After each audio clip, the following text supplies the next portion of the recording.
And we welcome you back to the Means Report. Thank you for staying with us as Senator Johnny Isakson is our exclusive guest today, talking about all things national and now local. And that's the role of the CSRA when it comes to cybersecurity. Senator Isakson, are we known? When you're up there in Washington, D.C. walking around, do people know Fort Gordon and know the greater Augusta area when it comes to cyber?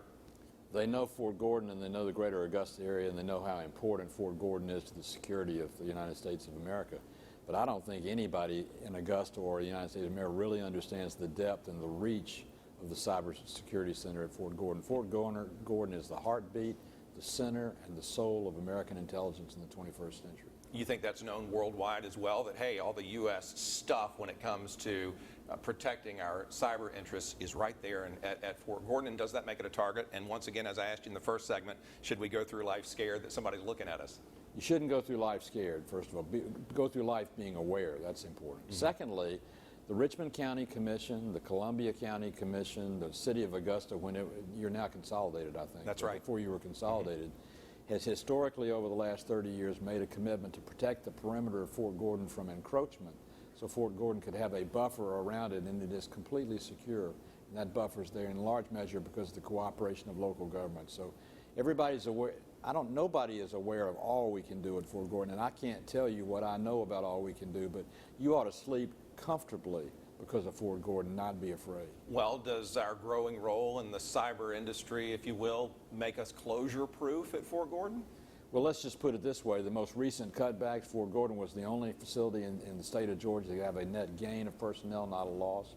Fort Benning lost a brigade combat team. Fort Stewart lost 1.5. Fort Gordon did not. In fact, Fort Gordon grew a net of 8 places, which isn't a lot. But when everybody else is losing 200, 300, 400, and 3,500, that's a good step forward. Well, you talk about national and international importance and significance. We can't underestimate what SRS brings to this area as well, right? Nowhere else in the United States of America do 2 neighboring states, Georgia and South Carolina, both welcome nuclear waste. We're turning weapons into plowshares by recycling it, and the MOX facility, when it's finished, will take weapons-grade plutonium and nuclear material, recycle it into fuel rods for Plant Vogtle. That's where you take something very dangerous and put it into something very useful. That is critical to the United States of America and critical to the security of our country. What's going to happen to our health care going forward, and does it depend on who the president is? It depends a lot on who the president is, and the current president has given us Obamacare, which is, as you've seen from those recent announcements by Aetna, Blue Cross Blue Shield, and some of the others. People are getting out of the health insurance business. I'm on the committee that marked up the health care bill. I fought it from its beginning for a number of reasons, but centrally to this: an over-bureaucratized government management of health care with the removal of private sector competition only breeds higher costs, less efficiency, and lower quality, and that's exactly what we've run into. Obamacare is partly memorialized in Medicare and Medicaid now, but it can be substantially repealed and replaced, and I think under the next president, whomever it is, that's going to happen because the health care is disappearing in America because of Obamacare. We need to re-energize it. So that's a glimpse of the future of health care possibly. What about the future of Social Security? Will it run out? Is it secure? Let me tell you a story. 1983, Ronald Reagan and Tip O'Neill met because Social Security was going broke in 2017, which is next year. Yeah. They said, we can't let that happen. So they passed a bill, a change to eligibility that said anybody born after 1943 can't get Social Security at age 65. They have to wait till they're 66. I was born in 44. I was the first year of birthers in the United States of America that lost 1 year of my eligibility. But I lost it 39 years before I became 65 years old. So when I got to be 65, I didn't miss it. My dad had always told me the government was going to screw it up anyway, so not to count on it. But my point is simply this: if you plan ahead on eligibility, should my grandchildren and children who are going to live to be 80 or 90 or 100 years old have the same eligibility that I had, who might only live to 75 or 80? No. Actuarially, we need to push out the eligibility because we're going to know our beneficiaries are going to get their benefits for a lot longer period of time. Social Security is reformable and savable without costing the benefit of a single eligible Social Security beneficiary today. But the more we wait to do it, the harder it's going to be to do. When it comes to tackling issues like Social Security and health care, even though you have the majority, it seems to us voters back home that there's a lot of just spinning of the wheels going on. Do you feel like you're constantly just up against a brick wall trying to push things through? too many people seeking public office will demagogue an issue knowing they're wrong but making it sound right.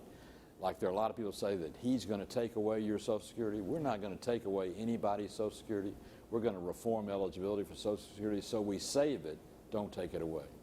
The Every Student Succeeds Act goes a long way toward getting rid of a lot of those standardized tests that we hate and the standards that are dumped upon our children and our teachers. Tell me your thoughts on the Every Student Succeeds Act. I know you're very pleased with that.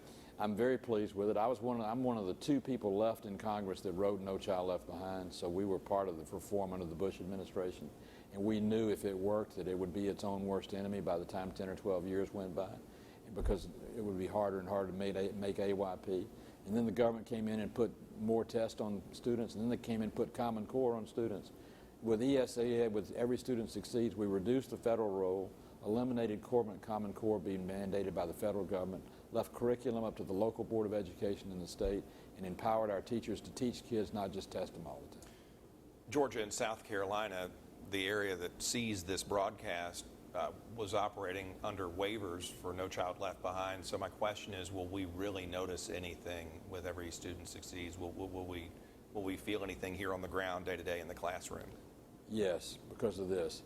The unions, the teachers, the administrators, the boards of education, and the governors of every state in the United States have all endorsed ESSA. For the first time in history, we have a federal education policy that is unanimous in its support, and that's because we've returned local control and state control back where it belongs. The classroom is now run by people in the hometown of the student, not somebody in a faceless bureaucrat in Washington, D.C. Is it time to close the Department of Education then? No, for 2 reasons.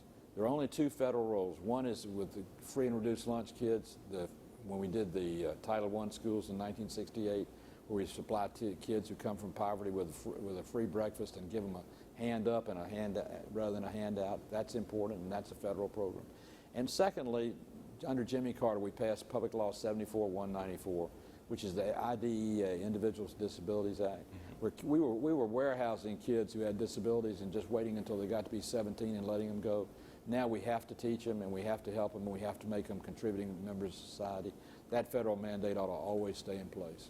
Let me ask you about Iran. Just before the taping of this broadcast, it came to our attention, everybody's attention, that there was a link apparently between that $400 million payment to Iran and the release of Americans. Your thoughts on that being perceived as ransom for hostages?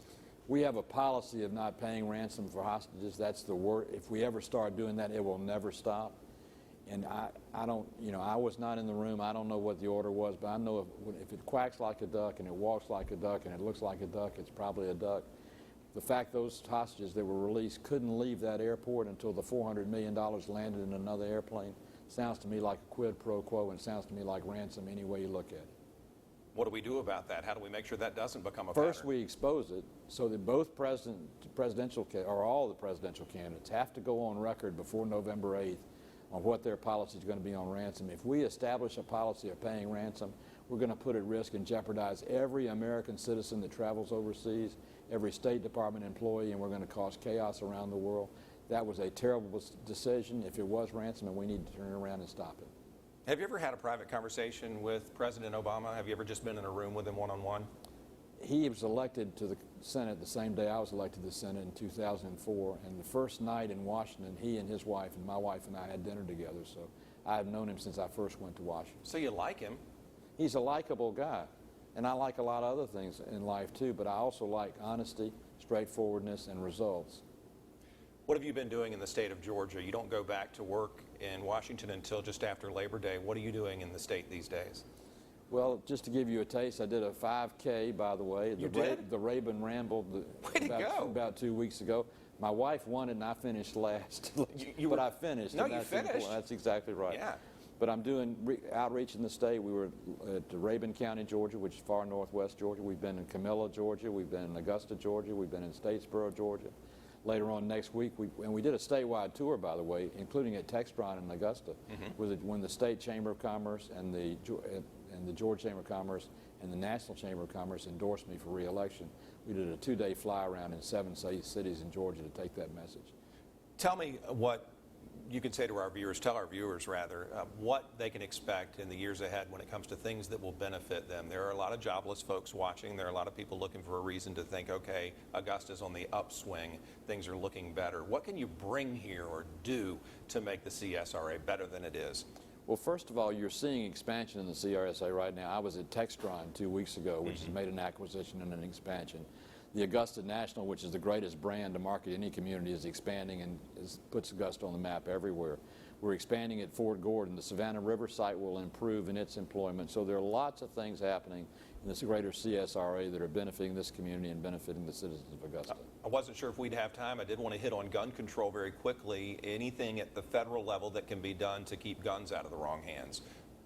Most important thing we got to do is control the hands. It's not the guns that are the problem, it's the fingers that are pulling the trigger. You know, there are a lot of people talking about lives that matter. All lives matter and blue lives matter, and it's time we started protecting our law enforcement, giving them authority to go after the bad guys, and putting those who would use guns to harm our citizens away and not try and lock up a gun and think we've done something. What does the future hold for you? Let's say you win re-election, you got 6 more years up there. What after that? What are you thinking about? Watching my grandchildren go from almost teenagers to teenagers, watching my first grandchild go from high school to college, enjoying the blessings of being an American citizen, living in the greatest country and the greatest state on the face of this earth, the state of Georgia. Any concerns about the election? We talked about the polls at the top of our interview. When you go to bed at night, are you thinking, oh no, I might not win this? Well, no, you know, I leave that up to the voters of Georgia. I am who I am. I'm not a secret in this state. First of all, I have an unusual last name. There's not anybody else that has the same name in the state, number one. Number two, I've been in office 37 years, so people have got a record they can look at. And I say what you see is what you get. I am what I am, and I'm proud of what I've done, and I hope they'll give me a chance to go back for 6 more years in the United States Senate. Senator Johnny Isakson, I appreciate you so much. Thank you for the Brad. time. Thank you very much. Absolutely. Georgia's senior senator joining us on the Means Report.